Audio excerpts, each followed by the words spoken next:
Hey everybody, we are going live for the new pop that on there and get started. I didn't realize that was going on today. So here we go. To sell pre-made Battle March box sets. Are we going to sell pre-made Battle March box sets? Yes, we announced 2 in the Big Summer Preview, actually. Nice. The first 2 are Warriors of Chaos and the Army of Grand Cathay. They are tuned to be 600-point armies. So there's information in there which shows you the upgrades and things they might have, so that the idea is you can put them straight on the table and just play a game of Battle March with them right away. And we can expect there to be more in the future. It's going to be a really good way, I think, of dipping your toe into the old world and starting playing great old world games. Sweet. While I very much appreciated the comparison of the new plastic Telemon Dreadnought to his Leviathan and Saturnine cousins, I would love to see an apples-to-apples comparison of the plastic Telemon to the currently available resin version. No, but I've got 2 apples right here, as it turns out. So this is very carefully, the current resin Telemon Dreadnought. And this is the new plastic Telemon Dreadnought. Quite nerve-wracking moving them around, isn't it? As you can see, I mean, they're pretty much the same kind of size. Maybe half a centimetre bigger. Yeah, a little bit bulkier in places. The shoulder pads are a slightly different shape. The missiles are a little bit longer. You maybe get about half a centimetre higher, something like that. So you could definitely have both in an army very happily. But they are ever so slightly bigger. Nice. Can we expect the hinted at Demons of Tzeentch army list for the Horus Heresy to be similar to classic Tzeentch army lists from other games, or can we expect it? Can we expect to see some more ambiguous Ruinstorm flavor, unique unit entries, and unit upgrades? And what does it mean for my Ruinstorm demons? Right. So the way that the new Journal Tactica, which deals with Valdor helping in the burning of Prospero, introduces the Demons of Tzeentch list. That is a separate detachment that includes a whole bunch of demons, for example, a Lord of Change and Blue Horrors and so on. You can use it as a standalone thing. You can also fold it into the existing Demons of the Ruinstorm PDF army. So if you already collect one of those, it's essentially an additional detachment that you can use with those. And it doesn't replace the Demons of the Ruinstorm. So they're 2 separate things that you can either use together or separately. Oh, that's fun. Sense? Yeah, good. Going back to Chaos Warriors, new Chaos Warriors are awesome. Any plans for weapon upgrade packs for them? Yeah, so we don't know the specifics of weapon upgrade packs yet, but they'd be a very good candidate for it. Oh. One thing we do know is that the kits will already have some cross-compatibility between, for example, the Chaos Knights and the Chaos Warriors. So if you wanted to swap around axes and spears and stuff like that. Getting lethals? Yeah, so yeah, the Chaos Warriors and the Chaos Knights. I'm scared of those lethals for sure. Who knows what the future holds? With the release of the new Titan weapons for Legion of Imperialis, there are a few missing from the list, such as the warp missiles for the Reaver, or the shoulder-mounted turbo laser destructors, an aggro Gatling blaster arm for the Warlord, or the canopy-mounted Bellicosa volcano cannon for the Warbringer, to name just a few. Will we be seeing a second wave at a later date to complete the list of all the weapons they'd have to make Titans I'm sure playable. half the reason that we make all these esoteric Titan weapons is so that you and I have to say them out loud live. They are quite fun to say. They are. Technically, I right would now, you can't imagine even the team play behind Legions Imperialis and Adeptus Titanicus Titan love 21 filling in all these interesting corners. I would imagine there's more coming and that you and I will find ourselves saying them live again at some point.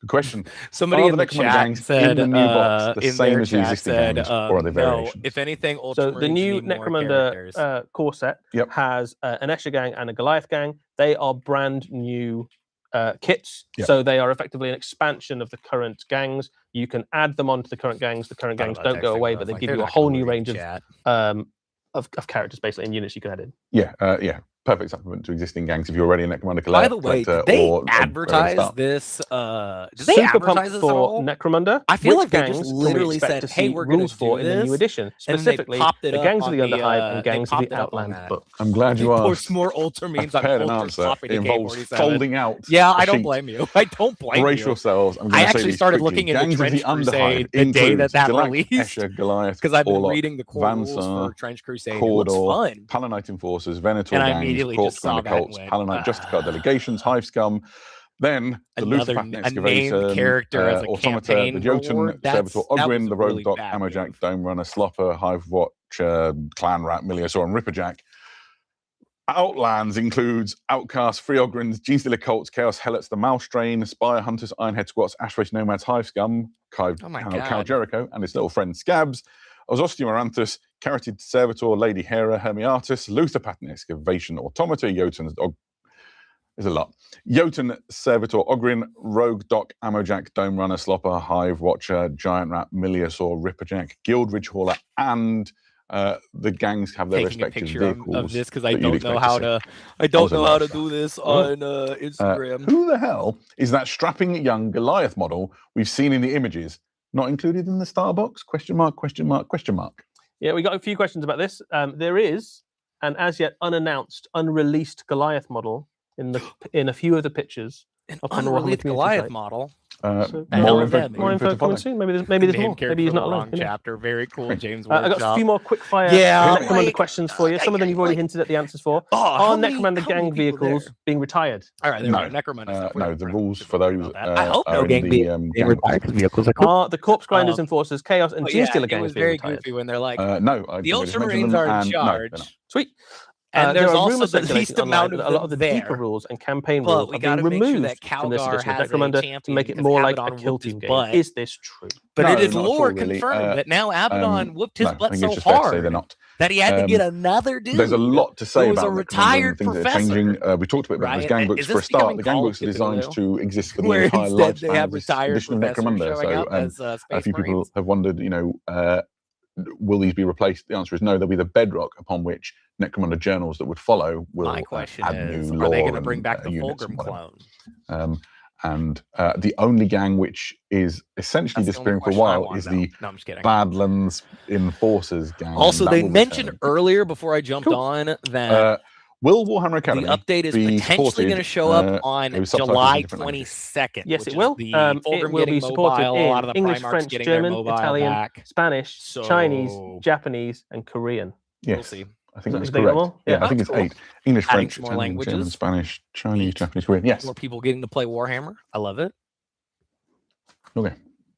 Can you give examples of how the new Necromunda will be balanced and streamlined? So it's very funny that I have to be brief. Like, are we just on the Necromunda? The new rules for Necromunda essentially have done a couple of things. They've done a lot in terms of balance. Obviously, the team have looked to make sure that the gangs are fun to use against each other, and that all the units have a use and an option that makes sense. It was really weird. In terms of streamlining, I think that's where it gets quite interesting. There's simple things like the save characteristics same time as 11th edition, which means that there's less brain strain when you're like looking at your game and trying to work out what you need to roll. There's some things such as the way that range modifiers work with weapons. They don't impact your to hit roll. So your hit roll is straight off your ballistic skill. So I love a short story if they just killed the clone. But there's some concern that this sort of thing will cause like a that'd be pretty fun. Just a very easy 2-paragraph. Maybe I'll even write it. Depth Necromunda. Little 2-paragraph short story about range modification of weapons, for example, plays out finding out about the clone and killing it. That'd be cool. Saves something that is very and then there's things like if you've ever made an insanity test in Necromunda, if you fail, the person who's made you take the test essentially has this weird situation where they have to make you do a thing with your model that you failed the insanity test. And how mean do you be? It can cause like a stalling in the game and some unusual everybody. interactions. It's just resolved now. There's a nice table. You roll in the insanity table if you fail the test, and that's what your ganger does. So the game is every bit as deep and I think people like to use the word crunchy as it's ever been. The team have just poured a lot of passion and care into making it flow smoothly and which is where we find out what happens to strain on your brain when you're playing Emperor's Children gene seed cache that is supposed to be going to the lunar base, but disappears in the middle of that flight. What do you think tastes better?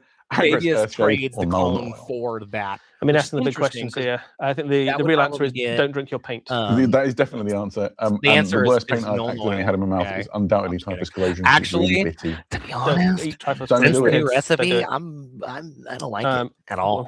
Nice. I've been wondering since you guys updated the Black Library app. Are there any plans to make a Warhammer TV app? I'd love to be able to watch Lawmasters and animations on a big screen without having to jump through the hoops. My last card is actually the answer to my this TV question. doesn't have Warhammer Plus. You can currently watch Warhammer TV in a number of ways. You've got the web browser version that you use on your PC or Mac or whatever. You've got Apple iOS for mobile and tablet. Apple TV OS if you use Apple TV. Google Android, Google Android TV. Like, you want me to get into that one? Amazon Fire TV, and there's more TV apps on the way this year, including LG. It's a weird situation where the clone, who is his copy daddy, right? There we go. That's the end of my questions. All that remains, I guess, is to say thank you to everybody that took the time to send questions in. It really was a pleasure to read through them all. Sorry we couldn't answer all of them, but there's only so much time in the day. If you enjoyed this, let us know. Put your comments in the boxes at the bottom of things, and we'll do another one if it went down well. Really cool scenes of him. That was it. That was it. Oh, okay. That was, yeah. Everybody over here is going, that was awful. What the heck? What? Let's go see because they have an article out. So let's go see if we missed anything. Oh, that was really abrupt, and this is all that we got. Hello, everybody, and welcome to the Big Summer. Join, so really close, or just by two. Oh no! Oh no! That's not good. Fuck me in the ass. Probably shouldn't have said that live, but that's bad. Separate from the Harlequins and Corsairs, and Space Marine chapter works from the perspective of a Space Marine fortress monastery. So it goes through the different bits of the chapter keep and the librarium and the chaplaincy and stuff like that. Upcoming 11th edition codex is to the same extent. Yeah, so it's big, which means it's okay. The only thing that we really got was like a big thing. They are about a third cheaper. Depends on currency, but they are a bit less than by. Yeah. All on these little cards. That's a lot of cards. Cheaper now. They are soft cover. Can you show a size comparison between the new style codex and it's Bijou? It's new size or the codex. 3rd edition codex and so on. So thicker. So going back to the old codex style of that, which we kind of already knew. Well, future codexes have big lore sections. I had. So it looks like there's going to be a hard sort of clasp shut. Otherwise, it's the same codex, but it is beautifully presented in hardback, and that's the collector's edition. So if you do want hardback codexes in particular, they'll be available. Is that it? Is that okay? Cool. Exit Ice transfer sheet. That's cool.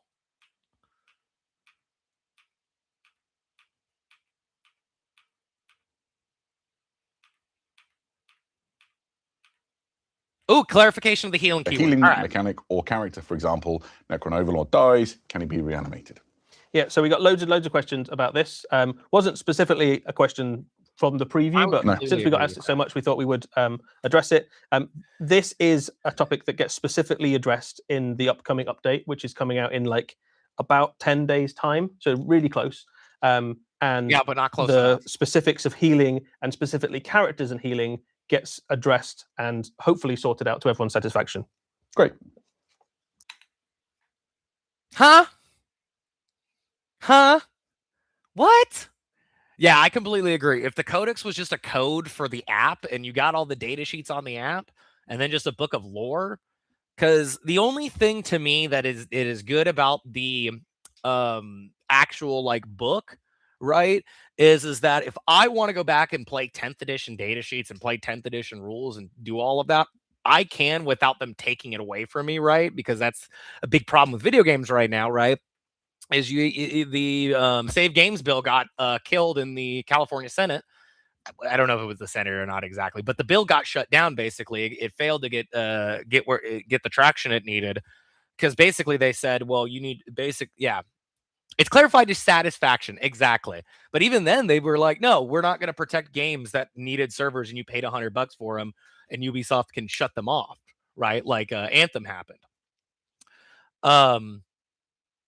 So I'd like that. That's the only thing that I like about the physical books, having the data sheets, is just going like, you can't take it away from me at some point.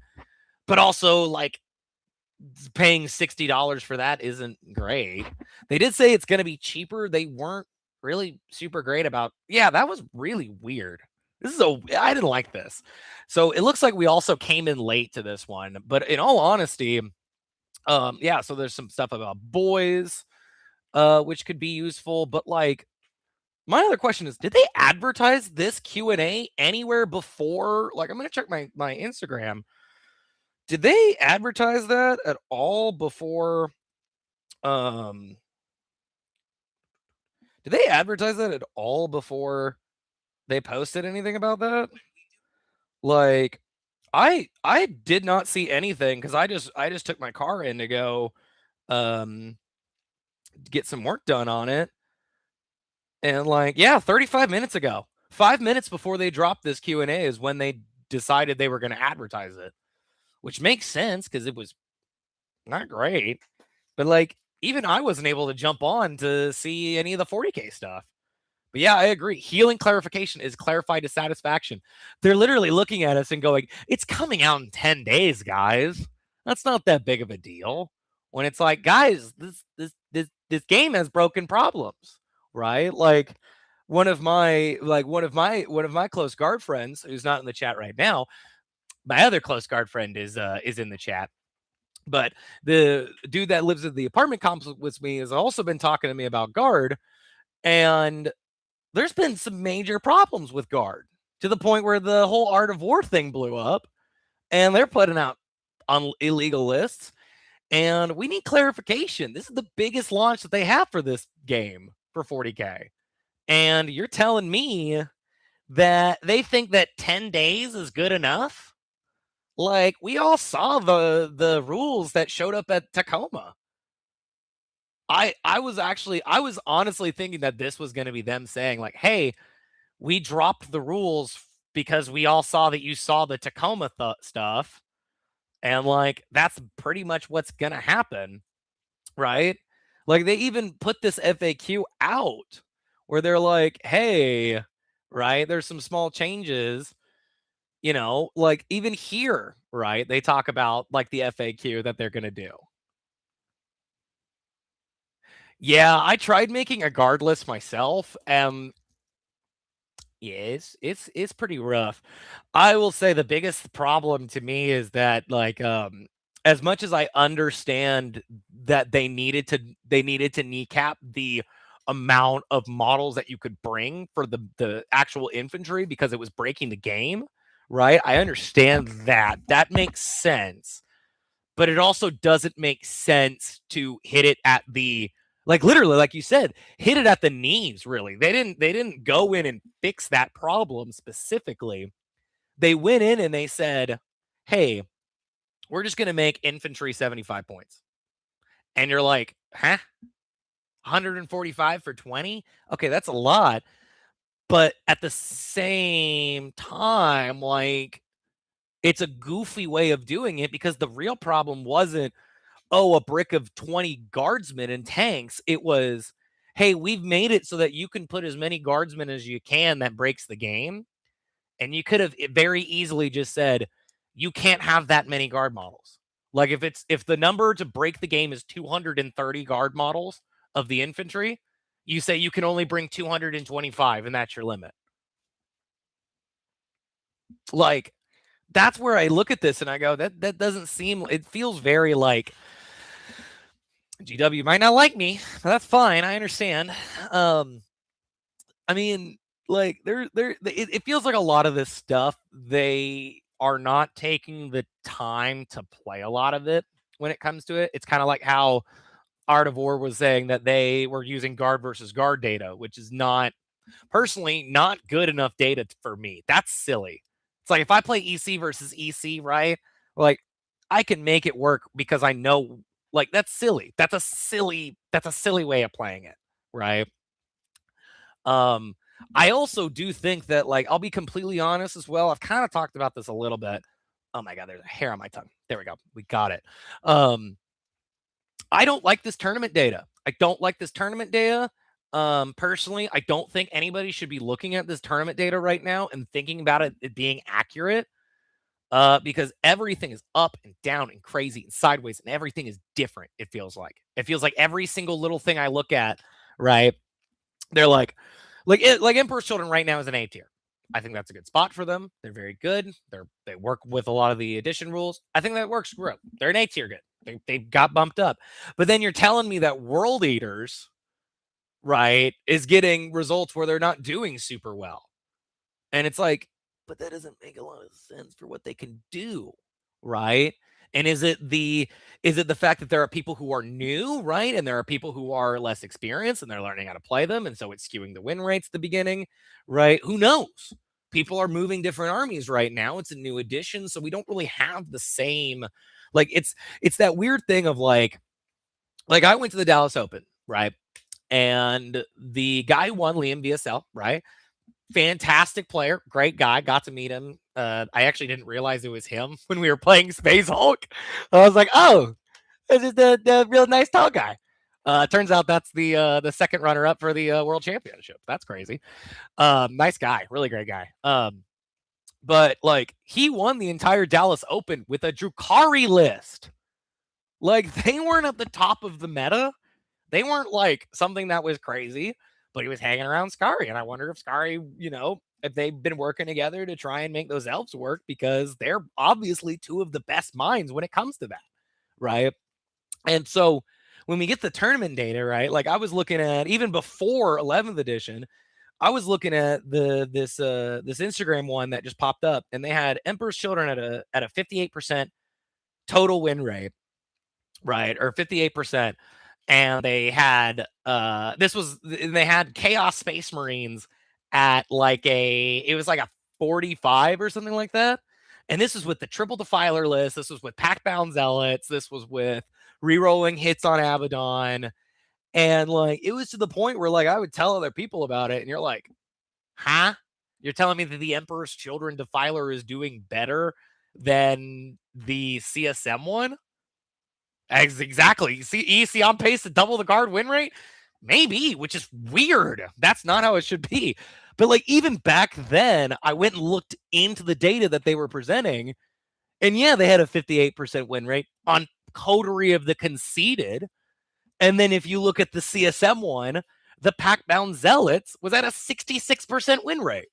And so you have also some of these channels and some of these things. I'm not trying to put anybody down, but like right now we're in that current state of the game in which it's a brand new game. We've been out for a month, right? There needs to be patches. We're literally waiting for this July 22nd patch that they're now talking about that we've already kind of seen.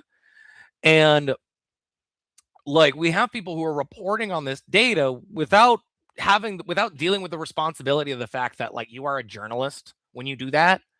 And when you're putting out statistics and when you're putting out data, you have a responsibility to do that right. Right?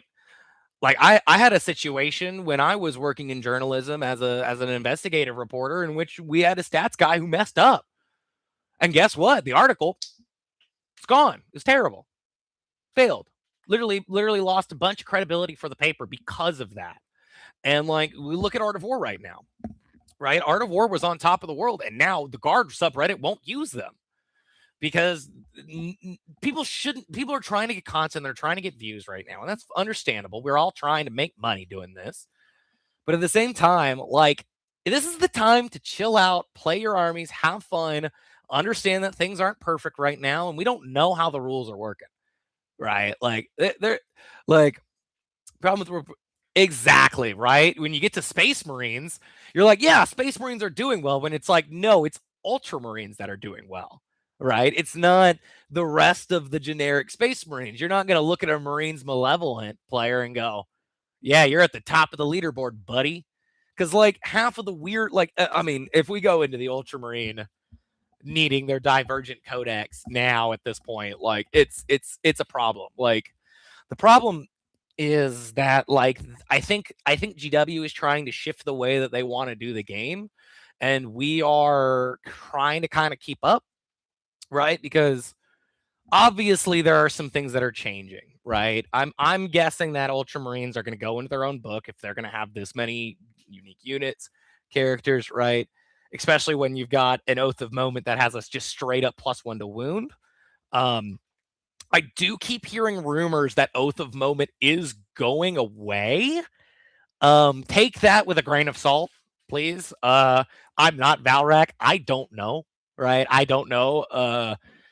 But that's what I keep hearing, which is interesting because that +1 to wound when you're basically a divergent chapter, when your chapter master can advance, fall back, shoot, and charge, and do whatever he wants while also gaining you a CP and being tough as nails. And you've got a +1 to wound on strength 12 guns? Like, come on. I understand that you wanted people to play divergent chapters, but this was not the way to do it at a certain point. Ultramarines in their own book with someone else being the main basic chapter would be cool. I completely agree. Like, Ultramarines are not a bad chapter. They're an insanely interesting chapter. Honestly, Ancient Rome in space is cool. But the problem is that they're so tied. They want to tie Ultramarines to Space Marines so much that they don't let either shine on their own, right? Where, like a chapter, like for me, one of my favorite chapters is I can't remember what it's called right now. It might be the Brazen Skulls, but it's an Ultramarine successor chapter. It was in the 500 Worlds book recently, but they basically tattoo their exploits like onto their body ceremoniously. And they'll put it on the armor of it too. So it looks like their armor's got these like tattooed writings on it. And I think they're so cool.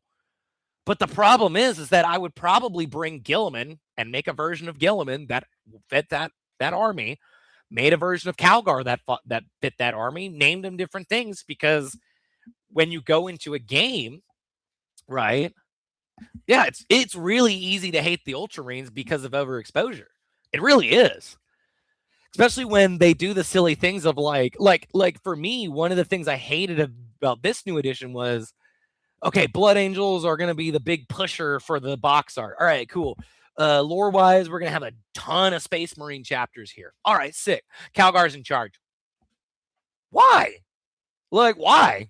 Like, there's opportunity. Like, how cool would have it been to say, like, okay, by the way, if you're winning for Space Marines, we're going to have a little mini, like, poll thing.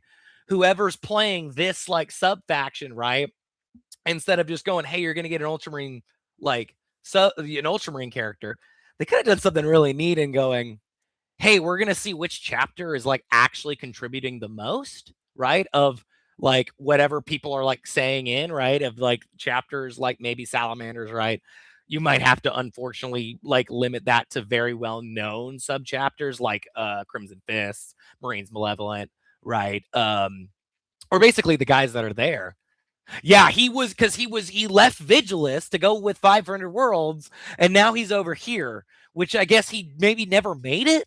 I have no idea. I need to go back and look because it's really weird. But like, it would be really cool if they were like, hey, like, whoever's actually doing the best among the sub chapters of Space Marines is gonna be the actual chapter that's like leading the front, right? And like, then they give you a character that's like, what if they gave you a chapter master data sheet? And they're like, as long as you're not a blah, blah, blah, blah, blah, right? Like a main founding chapter or something, or using one of the main founding ones, you can bring a chapter master data sheet, right? And they make a Calgar style model where you can put him in Terminator armor. You could make him just like a normal chapter master or something. But like, you could then say like, hey, this is a generic chapter master model, right? You can make your own. Like, yeah, like it would have been great for custom characters or making your own sub faction, which they were all talking about in the White Dwarf recently. I also have to remember where the camera is because I don't. I look what my screen is. But like a custom chapter model, yeah, like Crucible characters would be really cool for a custom chapter master, or even just like it gives those Space Marine models, right? Where you're like, well, why would I ever play generic Space Marines? I don't have this, I don't have that, right? It would be cool to say like, hey, this is what the chapter master does. You get 3 generic abilities like the Supreme Commander abilities, and now there's a reason for you to go and make your own custom chapter and not feel like you're going to get stomped upon because you're going to go against an actual fleshed out chapter that has 17 billion characters. You know, like even in my army, I got 2 epic heroes, Fulgrim and, well, actually technically 3. I'm sorry. Fulgrim, Lucius, and Shalaxi. Those are the 3 I've got, which is fine. I'm a demons. I'm an evil character. I should have a little bit less. But when you're saying like, hey, we've released 3 characters. Actually, I'm sorry, 4, because the Wardens are technically 4 different characters each, but I'm just going to count them as 1. And then, because that's the thing, is the whole point of Deathmire was to give us new models or new exciting things to be excited about. And they wanted to hype us all up with the fact that it wasn't just Ultramarines there. And then they were like, by the way, here's your Ultramarine. He's a named dude. And it's like, okay, wow. Yikes. Not great. Especially when you were encouraging other diversity in chapters, right? Because that's fun. Like, that would be more fun. Like, as much as I like that Ultramarine character, I think he's cool. I just don't think he needed to be released for Deathmire. I think they could have released him in 2 weeks and he would have been fine. That would be super sick. Mass infantry with a bunch of lieutenants and intercessor squads. I can see that's very guard of you coming out. That is very funny. I see the guard aspect of it, but that's a fun army list to play. And especially with the start of a new edition, why not encourage that? Because like you throw that in the Ceramite Sentinels or whatever, where you can do, what is it that Ceramite Sentinels do? It's like +1 to hit or rerolls or something while in terrain pieces. And you're just like, I'm infantry. Have fun. You know, is something that's super cool and interesting. And I think that's something that they're really missing upon. But it also feels really weird the way that they're handling their biggest release. Because like their biggest release right now is like it's 40K. It always has been. And as much as I like other games, I want to check out other games, right? Like Old World and stuff like that. 40K is still like a really massive thing that you should probably focus on. You know, like it felt really weird when they're just sitting there going like, yeah, you'll get it in 10 days. And you're like, give reroll the hit with intercessors with chaplains. Ooh. I like rerolls to 1 to hit, especially when you're assault intercessors, because they're normally strength 4, like infractors, right? So yeah, you could, I don't like that. I don't like that a lot. You could send those into those Terminators that have -1 to wound and just go, I don't have that anymore. Did I already pass that?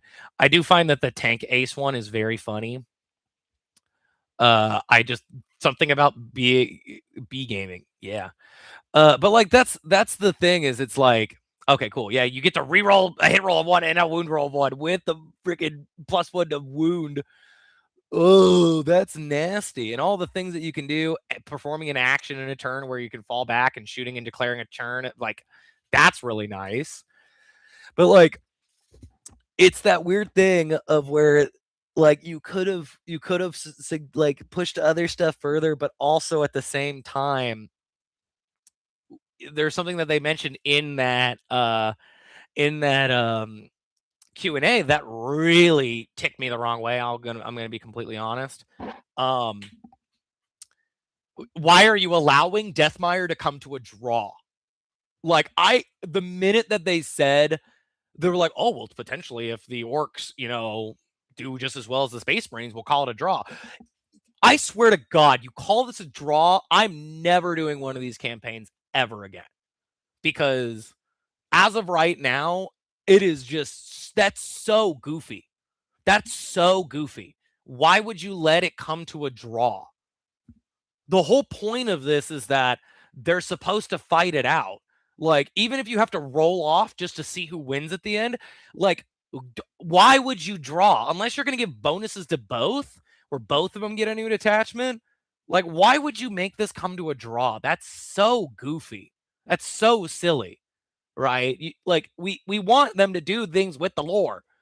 We don't want them to sit there and go, nothing happened. They draw. They're going to still keep fighting. And you're like, so what we all did just didn't matter. It just didn't matter to the campaign. It didn't matter to the game. And unfortunately, I don't really like the Deathmire campaign, honestly, too much. Simply because it's just a voting thing that's tied to your Warhammer account.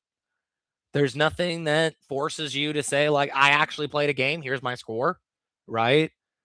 And I just think that's a big miss, because like the whole point of the Deathmire thing is that your actions as the gamer, there we go, that's where the camera is. Your actions as the gamer have consequences in our world.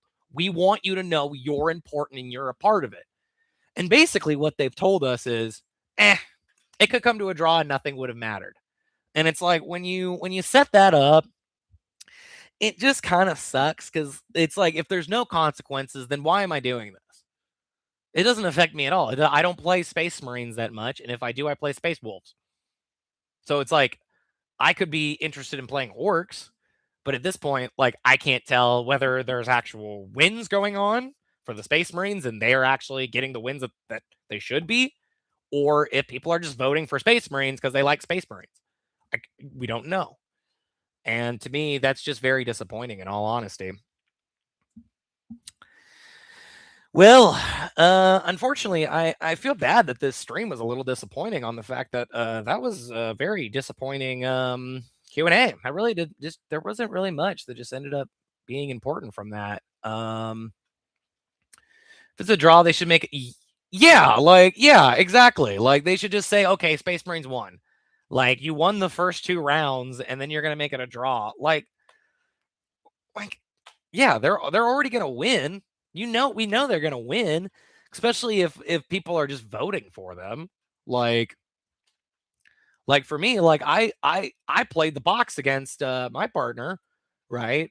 And we were playing, having fun. She was playing Space Marines. I played Orcs for the first time ever. It was great. We had a great time. And like, it's one of those things where I wish that they had done something where it's like, you could enter the Deathmire campaign if you bought the box, right? And you're playing with the box, which made sense, right? Or even just another way of making it work. I understand letting people choose their factions, but I did shout "wah." My apartment, I did almost get the police that called on me for shouting "wah." I did. Which, by the way, new wah, not great. Not great compared to the old one. So they've definitely nerfed the wah a little bit. Because you don't get the +1 attacks anymore. You don't get sustained hits anymore. And I don't think you don't get a +1 strength anymore. So it's they nerfed it a little bit. But also now all of your normal shooters have lethals against infantry. So that's nice.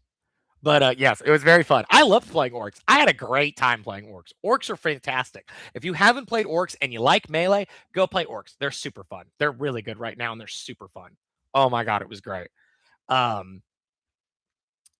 like, there's no stakes. Like, that's the whole problem with this, is that we come to the 11th edition beginning. We're all really excited about it. We're excited about the Deathmire campaign. They said, okay, there's no stakes on Deathmire. And you're like, okay, cool. They showed out Outriders. We knew those were coming. And then they showed off an Ultramarine character. Good for the Ultramarines, I guess. For the rest of us, who cares? Yeah, you get them both at the same time, which is real nice. Yeah, because all the new all of the new shooters have it. So I think the only ones that don't have it are the pistols, but I could be wrong. I'd have to go back and look up the Q&A. But their things are better.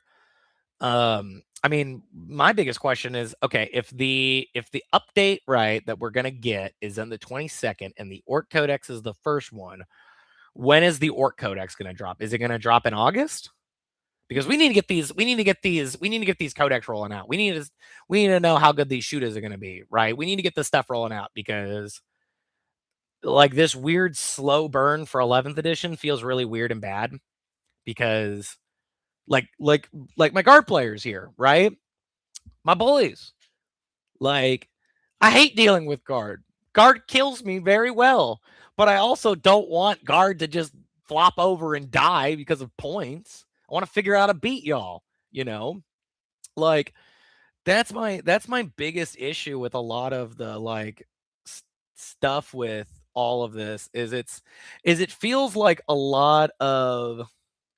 By the way, that's a fire noise marine. I just saw that. That's a very fire noise marine. I like him. I like the gold that you did for him. Like, it's so weird that it feels like we got 11th edition and then they hit the brakes and they were like, we'll see you at the end of the July, right? To the point where they even put out an FAQ for an open because they know the rules aren't working. Like, there's no reason why this FAQ should exist the way that it does, right? Like, the fact that we have all these things, right? This is bad. Like, because this should have just been released today. Did I scroll up? Yeah. Yeah, I've got a list. Actually, I wish I could connect my phone to this so I could show you the list I'm working on. But I do have a new recruit on here, so we can do that. I actually want you to look at this list that I am working on. Because I think it's going to be really interesting. But yeah, to wrap up what I was talking about with Deathmire in this 11th edition, the fact that we have a Tacoma event FAQ and they are not putting it out and saying this is official and we're testing it kind of sucks. Kind of sucks, especially when it's like massive stuff for Gene Stealer cults, right? Like there's an entire Gene Stealer cult part right here where it's like, or right here, right? Like, look, Grey Knight's Thunderhawk gunship, all of this stuff. Stormraven gunship, Valkyrie, Razorwing Jetfire. Like, this is stuff that you could just give to the players right now. And if it's so bad, you can change it on the 22nd.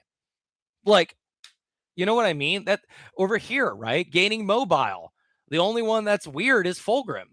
Or I guess the Red Terror as well. That one was probably not expected, maybe. I don't know, though.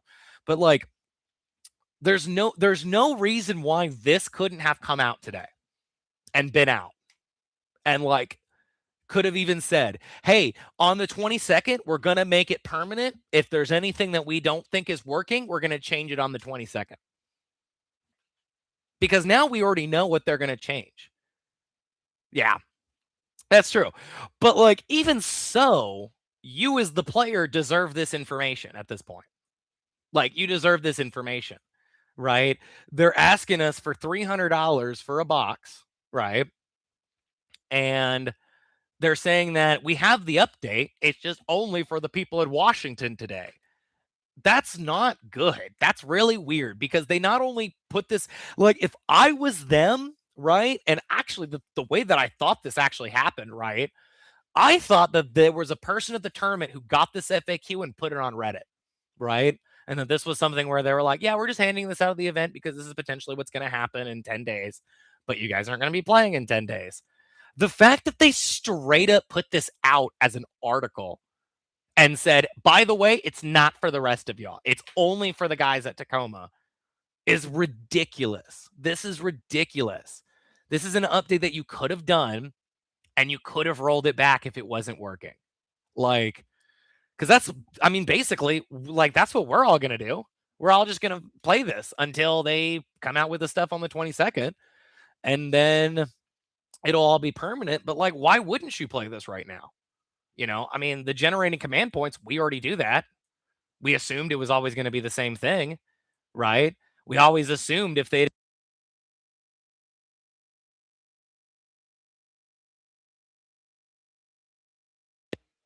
weird. Sometimes my headset turns on and off again. But yeah, like, this is considered official for that, but only that. Like all of this is a problem because they're saying like, okay, well, this is our way of formally reviewing it. Like, my guy, you've probably had this for a month that you could have formally reviewed. Like, this is and to ensure they are appropriately delivered for all of our customers. 11th edition came out a month ago. Right? This is a problem because you have delivered this to all of your customers. I'm not in Washington right now and I have this. So, like, this is to help rule carry, but like, that's so weird and not great. Like, I would rather just get the I'd rather just get it. And if it's not good, change it later on. Like, I would rather have rules that fix the stuff that we are playing at the moment, right? Because Like it's one of those things that then makes you feel like, well, okay, well, if I'm not going to a Warhammer Open, they just don't care about us, right? They just don't care whether or not, you know, this is going to work or not. But this is for you. It's a list for you. I don't know if the O1 is symbolizing anything, so I'll add it just in case. Yeah, so like that's something that I think is not my favorite about all of this, is because where is my mutants? Yay, mutants. Because like, in all honesty, they could have just dropped this and just been like, hey, it's out, you know, it's out. We don't know what it's going to be like, but it's out. All right. This is a very weird, this is going to be a very weird list. But I was trying to figure this out because, yeah, you guys have been dealing with a lot, and it's not fair. It's not fair, but that's okay. It's life, right? They hate us anyways. No, I'm just kidding. But yeah, like I'm not upset about a lot of the changes. I'm just upset. Excuse me. I am so sorry. I had a bubble in my throat. I am just a little upset on the fact that like it does kind of feel like we've kind of gotten abandoned a little bit, right? When it comes down to it. Like it feels like there's a lot of stuff that you could have fixed in a very short period of time. But what do I know? I just stream and make some money. And by some, I mean we'll see it at some point. Yeah, like I'm also very surprised. I understand, because as somebody who played against Guard a lot, it did feel like in 10th edition, especially if you were trying to learn, Guard was a very, very, very hard army to play against. Oh my God, I might be getting a phone call for my car. We're going to take a little pause real quick, and I have to take a phone call.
Sorry for the interruption. I thought my car was done.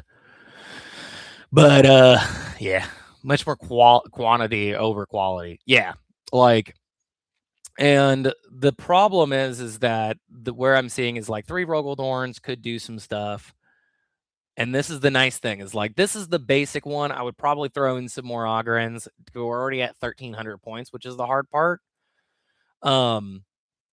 I know that this isn't like, this is not a fix to Guard. This is not fixing Guard. This is to me something that because as an EC player, like for a very long time, I was dealing with 5 Bullgrins. I was dealing with the fact that, like, for Emperor's Children without that Defiler, it was just really tough, depending when we were going in a harder list. Also bring Behrman and shoot and clear the screen, which people weren't doing. Yeah, like I didn't have very much besides Noise Marines. And the problem is that a lot of my army relied on the fact that, like, if I was even doing a different, like, detachment, melee was really good for those. But the, like, noise marines were just good at shooting at general, but weren't great because of the battle shock rule, where it was like, it didn't really matter that much. And I think that that's kind of a problem for Emperor's Children, because at that point in time, we didn't have something that could shoot further than 18 inches. And then if that shooting failed, you then expose probably an entire 145-point squad to shooting from Morogul Dorn, which would immediately pick them up. So it's like you would be trading small screens for an elite shooting unit, and it was like, oh no, this is not working well. Like, I would definitely agree with the Defiler now. Like, we can absolutely make those things happen. So my biggest thinking was like, yeah, you're going to have a little bit minimum of the 10 as the shock troop, but the command squads will help. And then you would probably end up switching something out. But like something where it's like 3 Rogel Dorns. I think 3 Rogel Dorns can keep y'all alive. I think it's also the problem of you guys need a -1 AP stuff. But my real thinking too was even less of the fact of going into actually the what's it called, the actual units, but the fact of like using the Rogel Dorns and using the Hammer of the Emperor to auto 6 advance, falling back, using through walls and stuff like that, and like even maybe just doing like an all mechanized army, right? Where you maybe have 3 Rogel Dorn battle tanks, and instead of putting these Bulgarins out, right, you could toss, or even the Cadian shock troops just toss like tons of tanks. And the problem is that like that stops the orders and stuff, which is important for it, but also it's really tough to deal with a T12 thing if you don't have a lot of las cannons. So that's my like thinking, is trying to basically stat check guard right now to make it playable, because right now it's not doing good. Like, even I didn't realize how bad it got hit until my buddy was telling me they went up even more, so you get like 5 Russ instead. And that might be the way that you want to go for it. The only reason I bring up the specific what's it called? I'll take a look at yours as well. The only reason I bring those up is the T12, right? Where it's like, because that's something I noticed in Emperor's Children, is once I was sending defilers out there and you're like, yeah, I'm hitting you on 5s and 6s, I was watching that fail a lot more, because I'm used to dealing with the fact that my toughest thing is either Fulgrim or probably a Winged Demon Prince reliably, which is only T9. And so for me, who doesn't have a lot of toughness in my units, that T12 is very, very handy, in my opinion, for what is a small silhouette for that price of that 12. But I do see what you're saying. Yeah, the OC5 is nice as well, but it's not great. OC5 is not nice, but probably just jump straight into a Baneblade. That is fair. My only issue with the Baneblade is just the size is just so undoable, right? Because like, even if you could move through a terrain piece and charge and do the specific guard one where you can shoot in the combat, right, without worrying about blast, it's still one where you're like, yeah, it needs a lot of support. It's just so big. Like, I feel like that was Fulgrim's problem too, which is why it makes sense that they're giving him mobile. But then, yeah, having to spend your very needing CP, because like guard is an army that needs the resources. Like, if there was any army that could go up to 3 VP or 3 CP per turn, I feel like guard would be fine for that, because if you're going to nerf them this way. So, okay. So yeah. Basically, it's mostly vehicles I can see. All right. So some battle lines, some scions, right? Yeah. This looks like a good list. Because like, yeah, because for me, if I'm going against that, I'm worried about the Armored Sentinels. I'm worried about the Vanquisher. because the 2 Scout Sentinels. So these 2 are going to be one singular unit. So where it's 2 bricks and 2 guys in one unit. Yeah, I think having that those bigger units are going to be more important, especially with the fact that like it's just going to be much easier to gain cover for them that way. I think 2 might be nice. Because that's the thing, is I don't know too much about everything in Yeah, Inferno Cannon. The other thing is that you guys unfortunately would do really well if you guys had the heavy flamer. Actually, let's open this in browser so we can just see the image. Let's get this list on the screen. So this is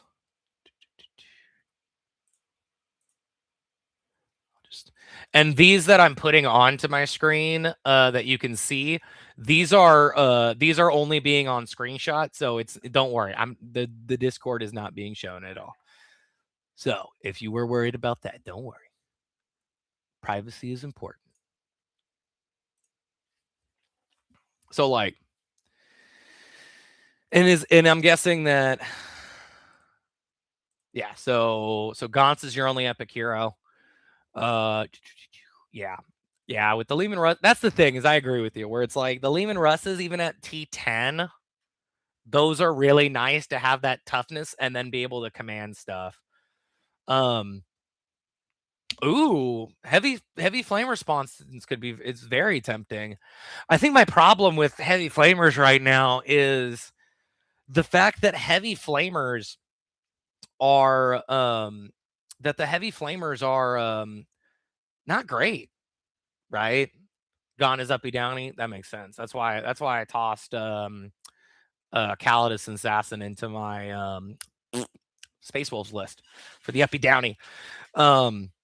But my problem with the heavy flamer is that, like, if we go and look at it like a new recruit, because I don't know how to show the guard codex on screen, I guess. Because, like, what is the strength of the heavy flamer, right? The heavy flamer is like strength what? Like strength 7 for big stuff in chaos. It's got to be probably even less in that. So, like, yeah, let's see. Heavy flamer. Oh, I'd have to put it on there. Oh, weird. I just can't read. There we go. Heavy flamer. Yeah. The fact that your heavy flamer is only 5 -1 damage. That's crazy. That's insane to me. That's a Space Marine flamethrower. Like, that is not something that you should be like paying that much for a D6 when I'm over here, with my heavy flamers being D3 +1 or D3 +3, or sorry, D6 +3, strength 7 -1 2 damage. Like, it's silly that the stuff in there where it's like a heavy flamer for guard is way worse than a heavy flamer for any other faction is a little goofy. It's goofy, especially if you're not going to actually look at the things like the fact that this weapon ignores cover, but also doesn't hit anything. And then, like, yeah, even what you're saying, right? Let's look at the like, if we look at this, right? Look at the Inferno Cannon. 2d6 is nice. Strength 6 -2 1. I mean, come on. Like, strength 6 is nice, but really, like that's just adding 1 value to each thing, and it's like, it's a little whack, in my opinion. Like, you're already going to make it a toughness 10, which is fair, but at the same time, like, an Inferno Cannon that is the main focus of a Hellhound should at least be something where, like, it's kind of interesting, right? Because otherwise, why not put the Chem Cannon on there? Like, I put the Chem Cannon on there, D6 +1, strength 2, but anti-infantry 2 up. Like, I like that. Terminators getting wounded on 2s, -2 to force them to the invuln. 2 shots of this kills the Terminator, right? Like, goofy. Range is the problem. I agree. So, like, if you're gonna give them that short of the range, right? 18 inches, which is not a lot. Like, multi-meltas, right? D3, Melta Cannon. Okay, D3 is kind of interesting, but, like, at the same time, oh, it gets Scott Blast. Okay, I like that. But, like, 18 inches of range is not good, right? I play Noise Marines, and they are not good at 18 inches. I mean, they're great, but, like, their 18 inches of range is the biggest problem that they have to deal with. So if you're gonna, it's the same thing of, like, when I talk about like my issues with the guard codex at times, or not guard, death guard codex, right? Like these things, right? Okay, if you're going to make it that it's really hard to shoot that Inferno cannon at 18 inches, make it so that when you do it, it's reliable or something where it's worth doing that, right? I don't see a problem with making it strength 7. If you need to make the Space Marine 1 strength 8, who cares? But right, like, but that's the issue, is then you're going like, okay, well, you got to move 18 inches within range. Well, this little T10 11 wound thing, I'm going to be completely honest.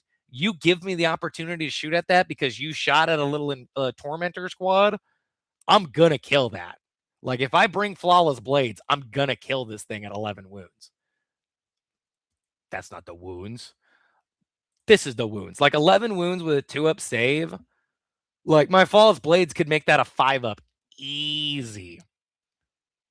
It's really one of the best support units? I am really mean. Dang. Because, like, that's my biggest problem, is it's the slight things. Because, like, let's look, like, and I know, I talk about Death Guard a lot and how Death Guard, yeah, do not sell her. Yeah, I don't want my personal information sold. Don't do that. Like, I talk about Death Guard a lot, but, like, let's be completely real. Your troops are 75 points for a basic 10 group of guys, right? And this is where I show my slight knowledge of things other than Emperor's Children, because I pay attention sometimes when I feel like it, right? And if we go to new recruit for Death Guard, right, the Death Guard Marines is okay, that does make sense. Like, strip cover is important. Like, that does make complete sense of like why it would be the best supporting thing. But that's also where it's like, I feel that when it was like the Winged Demon Prince was our best stuff, and I was like, the Winged Demon Prince being our best thing is not a good, if that's not good, right? Like my partner likes to say this thing, because she plays Eldari, right? She plays Harlequins, and there's crazy things in Harlequins where technically, if you look at the keywords, they can't use the army rule because they're not Asuryani. But why would you do that? You know? And like, that's my thing with it, where it's like, if you are going to have something that you're good at, but you have weaknesses in other things, like the toughness of the Hellhound is that it's not a strong tank. It's T10. It's got a little bit of protection. It's a 2-up save, which is nice, but especially that you know, have no way to negate cover besides AP -1 now, right? When it comes to AP, like, that T10 thing should probably hit pretty good. Like, the Leman Russ hits really well, and the trade-off is that it's T10, right? It's not the toughest thing. Las cannons will pop it very fast, but it could also pop the thing. It is a 125-point tank. Yeah, but I don't see why strength 7 would be that bad. But maybe I'm just an optimist, where I'm like, I don't think strength 7's that crazy. Because that's the thing, is I have a strength 7 spear on an 80-point lord. So it's like, even though I have to get into charge range for it, I also then get lance, which is +1 to wound on a strength 7 thing. Like, I end up wounding Terminators on 2s with that guy. And you're like, even though that's kind of what you're supposed to do, it is also one where it's like, yeah, but also at the same time, then why are you not rewarding people for that, right? Like, if people are playing the game the way you want them to play it, why are you not rewarding that play style? And instead, you're pushing it off at something else, right? Where, you know, like my partner likes to say, right, just because you make a data sheet more expensive, it doesn't make the other data sheets in the book good. It doesn't change the fact that that was still sucky, right? Even if it was the point cost or not. Like look at Emperor's Children with our Terminators. They're still struggling getting 145-point Terminators into a list because Emperor's Children players are like, we're waiting until you let us take 10 of them, because we're the only book that is not allowed to take 10 Terminators. And even to this time, I'm still looking at Emperor's Children list going, there might be 1 unit of Terminators because of the new detachment, but it's only for the Uppy Downy, right? They're paying 145 points for Uppy Downy, and that's fine. But at the same time, like, it doesn't make the Noise Marines getting more expensive didn't make the Terminators better. You know what I mean? Like, the third unit of Noise Marines becoming 160 didn't make the Terminators better. It just made, honestly, the Lord Cacophonous more appealing, right? But, like, my point with this is if we look at your battle line and we look at battle line, right? 90 points for 4 Plague Marines at T6, right? With Lethal Hilts all built in. Now they've got Infiltrate, so that 5 movement really isn't consequential, right? You can take a squad of Terminators for the cost of 20 Guardsmen. How are they not worth it? Because I can bring Noise Marines instead. I could bring 2 units of Noise Marines. That's the reason why. Now, like, if I was going to bring Terminators, I would probably bring it in...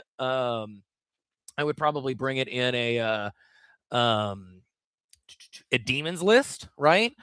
Because that's the problem with Emperor's Children too, is that the Noise Marines really work super well with all the rest of the things that you already kind of want to put in the list. Like, if you want CP generation, you have to put in an Infractor unit or 2, and they're so squishy that you probably got to put 2, right? Kind of like with the Cadian squads or like just the general infantry guard squads for the 20 men. You just have to take one of them, right? Because those guys generate our CP, where we don't have any other ways of generating CP, right? So my problem usually ends up being where I don't want to take them because I just have other stuff that's better. And also, we just didn't have anybody that could lead Terminators as well. So, like, it was a 5-man unit that would be there for a deep strike and sit there, and hopefully they wouldn't die, because their data sheet ability was also super weird, where they had to shoot at one target and they would get reroll charges. But also at the same time, the things that you would shoot everything into, you'd either be just shooting it because you want to reroll the charges, or you're shooting it because you're probably just going to kill it maybe. But it was very, very weird, very strange. No, they didn't give us a generic Terminator Lord at all. Actually, here is my favorite and most funniest thing about it. They did give us the ability to add a Lord Cacophonous to the Terminators.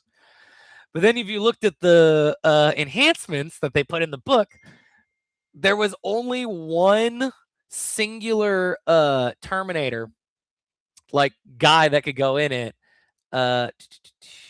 Let me see. Emperor's Children. We'll probably jump off the live soon since we've been going for about an hour. And I could talk about this forever, but I have to go to the gym at some point today. They did give us Lord Exult or Lord Cacophonous that could attach to it, right? Because Lord Cacophonous could attach or whatever. But if you look at the rules that they have, because you can't see it, yeah, that makes more sense. If you look at the rules that they have, right, they don't have Deep Strike. So you would attach them to Terminators, and the Terminators would lose the ability to Deep Strike until they gave us the new Terminator detachment that allowed us to attach one guy to do that. But yeah, we didn't have anybody that could attach to Terminators that wasn't a Lord that would lose them abilities. So they brought us down to 145 points for Terminators, to the point where I never even saw them at the Dallas Open when it was at the end of the edition. It was insane. Well, thank you guys. I think I'm going to call it for the stream today. I really appreciate all you guys hanging out with me for a lot longer than we all expected, because, my God, that was not a great Q&A. Thank you guys for watching. Thank you guys for hanging out. Thank you. Sated? Is that how you say it? I don't know how to pronounce things. I'm bad. Thank you for this wonderful discussion and showing me your list. I'm going to start going live on Mondays from about 10 a.m. to 12 p.m. And we're going to be going over lists. We're going to be working together on stuff. So if you have a list that you want to bring those lists on Monday. We're going to go over on Monday and talk about lists. talk about EC lists, talk about other stuff, and we'll talk about the news as well going on, because we need some journalistic integrity in this stuff. Try not to curse as much. Thank you guys for watching. Thank you guys for tuning along. And I appreciated this conversation. I had a great time. And I will see you guys on Monday.